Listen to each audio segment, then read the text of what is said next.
इस न्यूज के प्रायोजक हैं अर्थ डायग्नोस्टिक मधुबन उदयपुर। उदयपुर के हिरणमगरी थाना इलाके के गायरियावास में रहने वाला एक परिवार काफी परेशान है और न्याय के लिए दर दर की ठोकरें खाने पर मजबूर है। इस परिवार की इकलौती नाबालिग लड़की को दोगुनी उम्र के युवक ने बहला फुसलाकर प्रेम जाल में फंसाया और शादी तक कर ली, जबकि युवती की उम्र महज 15 साल की है। यह वारदात करीब 3 महीने पुरानी है। तभी से पीड़ित माँ बाप हिरणमगरी थाने से लेकर जिला पुलिस अधीक्षक कार्यालय पर चक्कर काट रहे हैं, लेकिन कहीं से भी कोई राहत नहीं मिल पा रही है। पीड़ित माँ का रो रो कर बुरा हाल है, वहीं पिता की पथराई आंखें आज भी अपनी बेटी को देखना चाहती हैं। यहाँ आपको एक बात और बता दें कि युवती परिवार में इकलौती है और परिवार को शंका है कि युवती को फांसने वाले युवक का नाम ईश्वर दास वैष्णव है, जो पहले भी युवती को लेकर भगा था और पुलिस छुड़ा कर लाई थी। नाबालिग युवती के परिजनों ने शक के आधार पर मुकदमा दर्ज करवा रखा है, फिर भी अभी तक कोई न्याय परिजनों को नहीं मिला और पुलिस भी उनका सहयोग नहीं कर पा रही है। एक जानकारी और प्राप्त हुई है कि जिस युवक पर आरोप लगा है उसका मामा सुखेर थाने का तहसीलदार है और पुलिस से उसका गठजोड़ भी अच्छा है, ऐसा सूत्र बताते हैं। और यही वजह है कि अभी तक आरोपी पकड़ से दूर है और नासमझ युवती अभी भी उसी की चंगुल में है। आइए जानते हैं उनकी माताजी से। माताजी, जैसा कि अभी अंकल ने बताया कि आप उस दिन अपनी बहन के घर गए थे और उसके बाद 7:45 के करीब बच्ची घर से भाग गई जी। आप क्या कहना चाहेंगे प्रशासन को जो इतनी सुस्ती दिखा रहा है? मुझे तो उनका नहीं लग रहा है कि वो या तो उनसे मिले हुए, वरना 3 महीने 3रा महीना 17 तारीख को हो जाएगा, लेकिन वो कोई ध्यान नहीं दे रहे।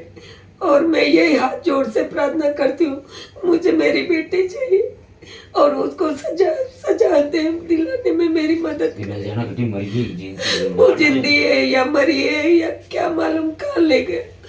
अभी तक हमारे को कोई खैर खबर नहीं मिल रही। क्या आप एक माँ हैं, बच्ची के साथ ज्यादा समय आप गुजारती थी, क्या आपको कभी इस बात का इल्म था कि बच्ची का कहीं कोई अफेयर वगैरह कुछ चल रहा है? मोबाइल देखती थी वो, मैं काम करूं या उसके पास बैठूं या उसके अलावा मुझे कोई मालूम नहीं है। मोबाइल में ये फेसबुक इंस्टाग्राम चलाती, उसकी वजह से शायद जान पहचानूं। और शायद उसकी माँ यहाँ बर्तन मांजती फिरती है, बाप शराबी है और वो हमारे समाज का भी नहीं है। और उस जालिम ने अच्छा नहीं किया, उसको सजा, कड़ी से कड़ी सजा दिलाई जाए, यही मेरी कामना है। जब एक बच्ची का जन्म होता है तो कहावत है कि हर बेटी के नसीब में तो एक बाप होता है, पर हर बाप के नसीब में एक बेटी नहीं होती।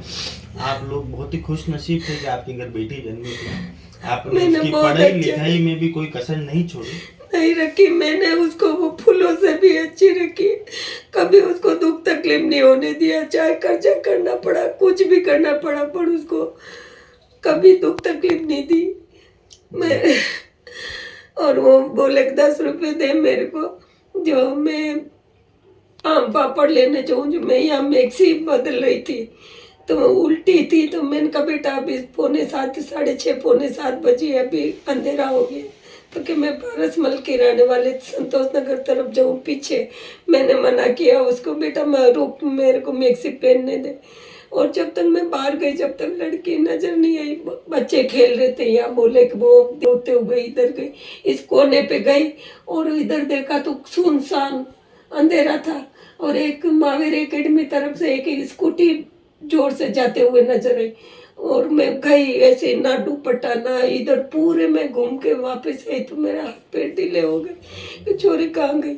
ये आए तो इनको भी पूछा रही कि कहाँ भेजा? मैंने कहा मैंने तो कहीं नहीं भेजा, 10 रुपए थे उसका, बस यही बात मालूम। फिर हम थाने में गए, भेजा, थाने में गए, सब रिपोर्ट करी और वो कुछ ध्यान नहीं दे रहे। मेरे 12 फाइल पड़े, मेरे वो उनकी ड्यूटी है, उनका नौकरी है, उनको ढूंढना पड़ता है। हम आस लेके गए और हम आज तक निराश है और बार बार फोन किया, सर क्या हो रहा है, क्या हो रहा है? हाँ हम कोशिश कर रहे हैं ना, उसकी बहन को बुला रहे, पहले भी उसको अहमदाबाद रखा था उसकी बहन ने, क्यों नहीं बुला रहे, क्यों नहीं उसके माँ बाप को बुला रहे, क्यों नहीं उसको उनको पूछताछ कर रहे, और उनके जान में है वो। आपने उसकी परवरिश में कोई कमी नहीं रखी, अच्छे से उसकी पढ़ाई लिखाई कराई, आगे भी आप उसकी पढ़ाई लिखाई करा रहे थे। जब एक बच्ची जन्म लेती है तो बहुत सारे अरमान पैदा होते हैं कि हम इसकी इस तरह शादी कराएंगे। आपने भी उसके लिए कई अरमान सोचे होंगे? मैंने सोचा भी था, मेरे परिवार ने भी बोला था कि इनकी सगाई कर दे, मैंने कहा नहीं ये बाहर भी करेगी। उसने बोला मम्मी मैं स्टाफ नर्स बनूंगी, मैंने कहा ठीक है बेटा। तो आप जैसे अंकल है तो उन्होंने बोला कि उसमें तो 2 लाख चाहिए, मैं कहा 2 लाख की जगह 4 लाख भी लगेंगे। मैं आज दुखी हूँ लेकिन मेरी बच्ची को दुखी नहीं होने दूंगी, इसको लक्ष्मी बना के ही मैं विदा करूंगी। उसके बहुत सारे सपने देखे थे, आज उस जालिम ने चकनाचूर कर दी उस। जी आप रोइए मत। मुझे मेरी बेटी को ला दो, मुझे मेरी बेटी चैनल के माध्यम से प्रशासन से कोई अपील करना चाहेंगे? मैं तो ये हाथ जोड़ से अपील करना चाहती हूँ कि जो भी प्रशासन मेरी मदद कर दे, मैं उनकी शुक्रगुजार रहूंगी, उनके जीवन भर उनका गुण नहीं भूलूंगी।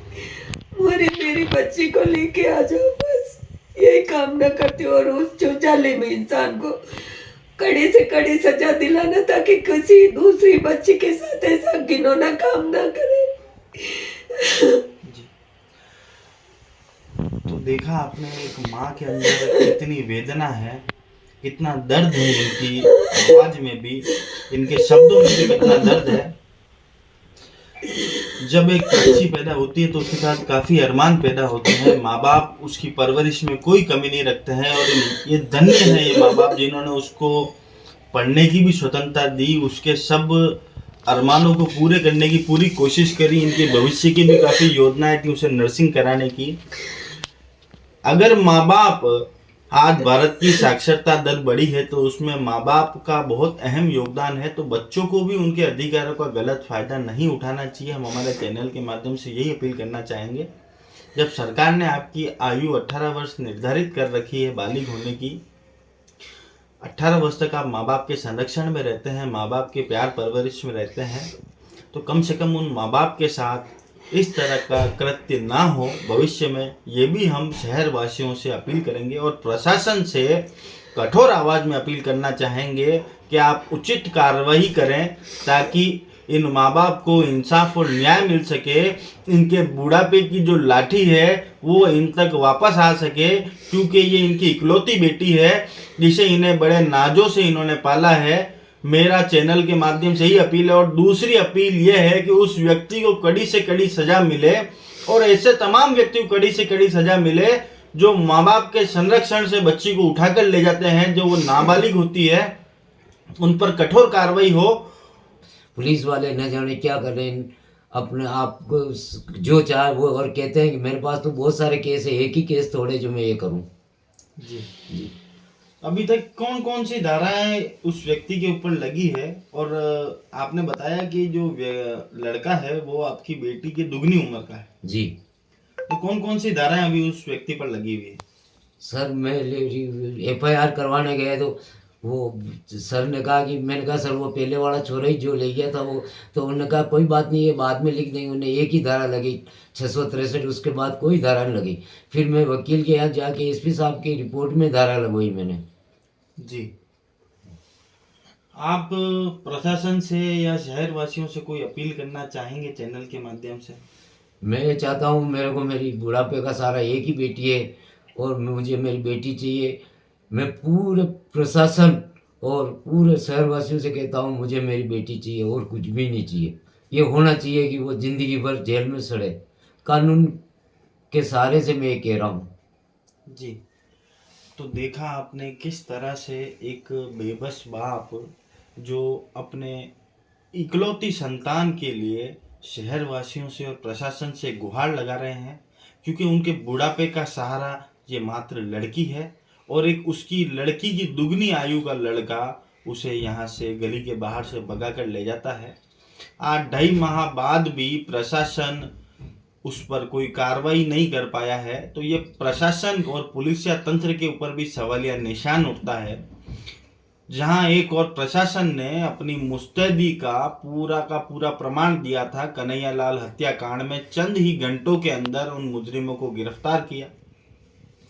उसके बाद प्रशासन ने अभी G20 सम्मेलन कराया और बहुत ही बेहतरीन ढंग से कराया, उसके लिए भी उन्हें वाकई में तारीफ काबिल है।